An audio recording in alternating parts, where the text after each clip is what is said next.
قبل ما أبدأ أحكي لكم القصة دي، أحب أقول لكم إن اللي هتسمعوه دلوقتي مليان تفاصيل وحكايات مأساوية لبنت كان كل ذنبها إنها اتجوزت في عيلة ما تعرفش يعني إيه الرحمة. البنت دي كان اسمها آية، وفعلا هي كانت آية في أخلاقها وجمالها، وكانت من حفظة القرآن الكريم ومن عيلة صعيدية محافظة جدا وعايشة في القاهرة. هي كانت معروفة بطيبتها اللي ورثتها من أهلها، وبعد لما خلصت الجامعة وحصلت على بكالوريوس تجارة جه لها عرسان كتير زي أي بنت في سنها، وفي الآخر وافقت على شاب كان اسمه أيمن، وأيمن ده كان شغال في نفس مكان الشغل بتاع والدها. صحيح أيمن كان معاه شهادة ابتدائية بس، لكن والد آية ما شافش إن ده عائق للجواز، خاصة إن أيمن كان معروف بأخلاقه الحميدة وما حصلش منه أي حاجة وحشة قبل كده. وبالفعل آية تتجوز أيمن سنة 2013، وأول لما دخلت آية عيش الزوجية اختفت مرة واحدة ومحدش من أهلها شافها لمدة 4 سنين. وفي خلال الفترة دي كلها أيمن وعيلته كانوا مانعينها من الخروج من البيت نهائي، وحرمينها من أي وسيلة اتصال بالعالم الخارجي منعا ما كانوش بيسمحوا ليها إن هي تطلع بره البيت إلا للضرورة القصوى، والضرورة القصوى دي بقى هم اللي بيحددوها كمان. بس الشخص الوحيد اللي كان بيشوف آية هو والدها، لأن عيلة أيمن سمحوا له إن هو يزورها كل أسبوع مرة علشان يطمن عليها وينقل أخبارها لأمها وإخواتها. وكان والدها بيصرف عليها ماديا حتى بعد جوازها، وكان طيب لدرجة إن لو حماتها مرضت ودخلت المستشفى والدها شخصيا هو اللي كان بيروح لها المستشفى وبيتكفل بعلاجها كامل. وعلى الحال ده عاشت آية أول 4 سنين من جوازها بشكل مستقر. بعد كده تخلف بنت وولد، البنت اسمها مي والولد اسمه زياد. مرت حياة آية على نفس أسلوب الحياة ده، مفيش نزول من البيت، مفيش تواصل بالناس، مفيش أي حاجة خالص، وتفضل الحياة ماشية على الحال ده لحد لما والدها يتوفى. ومن هنا وكل حاجة تتغير وما بقتش زي الأول.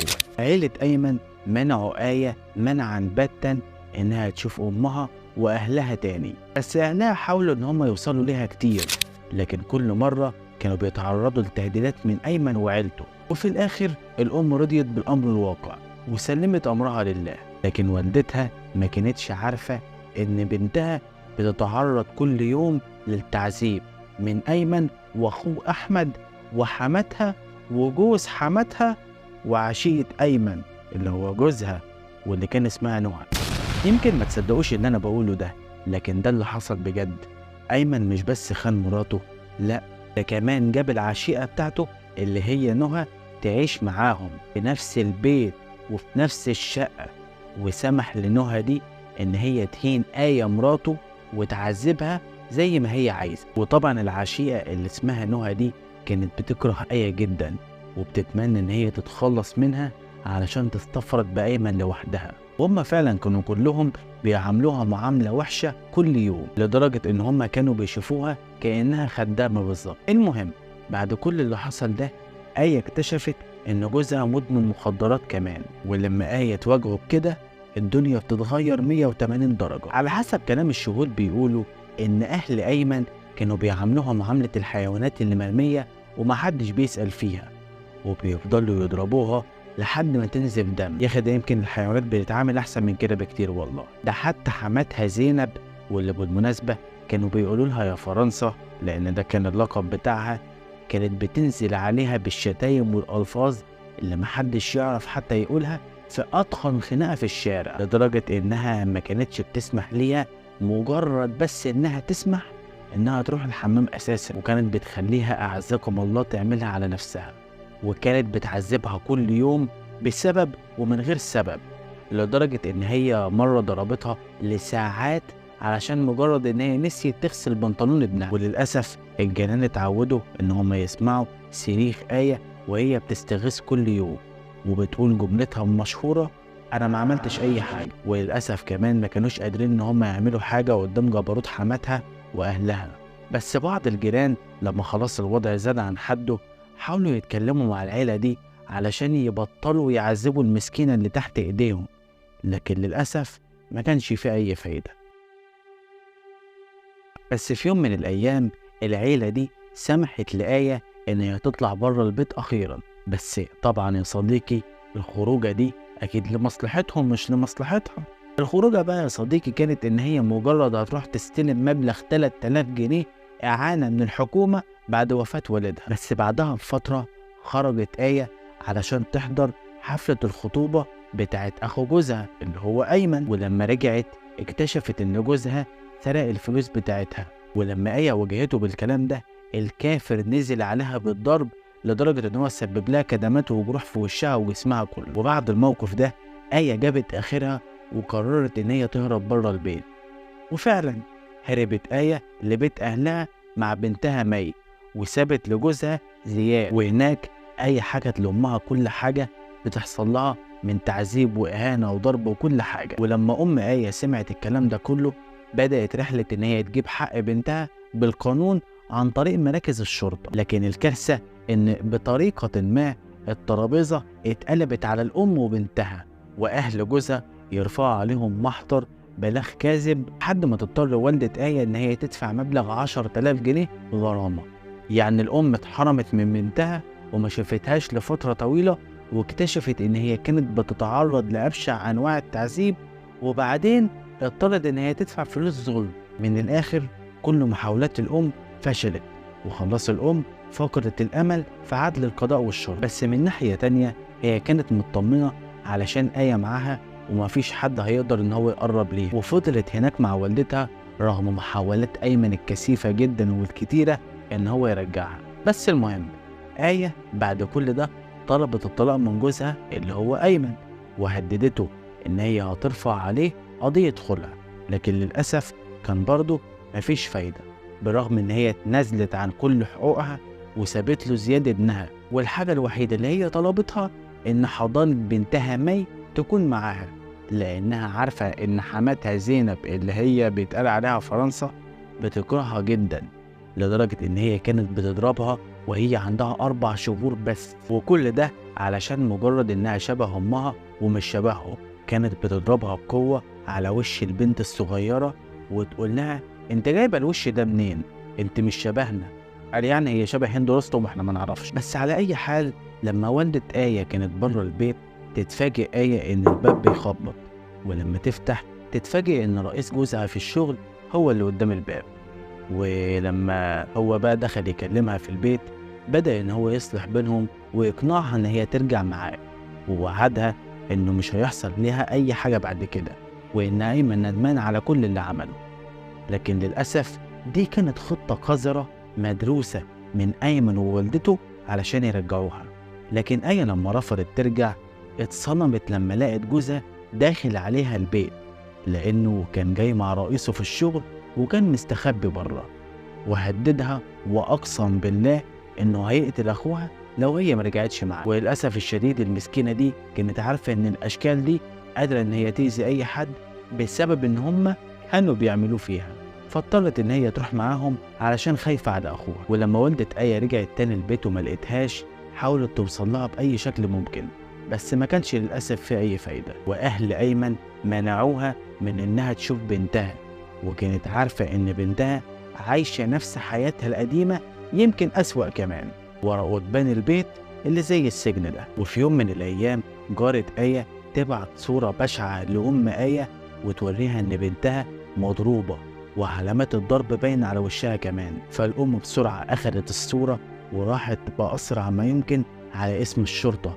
علشان ترفع دعوة وبلاغ على أيمن وأهله. لكن الكارثة الحقيقية إن رد الشرطة كان بارد جدا، وقالوا ليها إن بنتها هي اللي بتختلق وبتخترع الحاجات دي كلها، وما حاولوش حتى إن هم يروحوا يطمنوا عليها بنفسهم. وكمان هم قالوا ليها إن هي لازم تجيب بنتها بنفسها علشان تشتكيهم. والأم لما شافت الطريقة دي وسمعت الكلام ده خرجت من مركز الشرطة وهي متضايقة جدا، وفي نفس الوقت اليأس ماليها. وآية فضلت بعيدة عن والدتها سنة كاملة من غير ما تشوفها حتى تكلم. وكانت آية هناك في بيتها بتتعرض لكل أنواع التعذيب والإهانة. يعني مثلا لو كانت بتكسر كوباية غصب عنها كانت بتتضرب من حماتها، ولو وقعت شوية عصير بس على السجادة كانت بتخليها تنزل على بطنها وتلحسه بلسانها. يعني انت متخيل يا صديقي كمية القذارة اللي في الست دي؟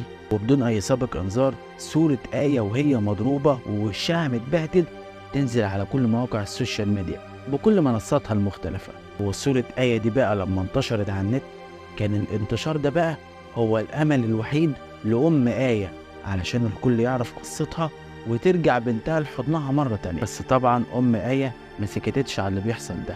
الست الحربوقة سابت علامات الضرب تختفي من وش آية، وبعدين هي أجبرتها إن هي تعمل فيديو تقول فيه إنها عايشة حياة سعيدة جدا مع جوزها، وإنها هتكذب أي كلام يتقال عنها حتى لو كان من أمها نفسها. وفي الفيديو ده كان واضح جدا جدا جدا إن في حد واقف ورا الكاميرا وهو اللي بيقول لها الكلام. للأسف الشديد آية تعرضت لأشد أنواع التعذيب والإهانة، لدرجة إن في يوم من الأيام المشؤومة سنة 2019 جت مكالمة لأم آية من جارة بنتها اللي صورتها وبعتت لها الصور دي، بتقول لها إن صوت آية اختفى تماما من الشقة وما سمعوش صوت صراخها بقالهم أيام. وده طبعا للأسف الشديد ما كانش طبيعي. الأم هنا بقى قالت يمكن تكون سافرت مع جوزها ولا حاجة، لكن الجارة بتاعت آية قالت لها إن الكلام ده مش حقيقي ونفت كل الكلام ده، وقالت لها إن أهل جوزها هم اللي قتلوا آية. الأم هنا بقى سكتت اللحظات وهي مصدومة من اللي سمعته، وغصب عنها كذبت الجارة. كان في اعتقادها إن كل الفيلم ده مجرد إن هو مقلب من زينب أم أيمن اللي هي فرنسا، وقفلت الخط في وشها. رجعت الجارة تاني تتصل بأم آية وقالت لها أنا صورتهم من شباك بيتي وهم بيقتلوها. الكلمات دي بقى يا صديقي نزلت على أم آية زي رصاصة 9 مللي في نص الدماغ بالظبط، لأنها من جهة مش عارفة الجارة دي بتكذب ولا لأ، ومن جهة تانية مش متخيلة إن بنتها الوحيدة ممكن تكون ماتت بجد. وللأسف الشديد يا صديقي الأم من سلبيتها ما قدرتش إن هي تروح تبلغ الشرطة علشان لسه بتواجه القضايا اللي متسجلة ضدها بسبب البلاغ الكاذب اللي احنا اتكلمنا عليه قبل كده، وخافت لو كلام الجارة ده طلع غلط أو كذب هو كمان الشرطة تعاقبها وتغرمها تاني 10,000 جنيه. بس هنا الجارة علشان تطمنها قالت لها إن هي هتروح بنفسها الاسم وتبلغ عنهم، وقالت إن هي عندها تسجيلات صوتية وأدلة جمعتها على مدار الأيام اللي فاتت بتثبت كلامها. ده غير إن الجارة سمعت كل العيلة دي وهم بيتكلموا. بالمناسبة العيلة دي مكونة من مين؟ زينب وأيمن جوز آية وأحمد أخوه وجوز زينب اللي هي فرنسا ونهى عشية أيمن.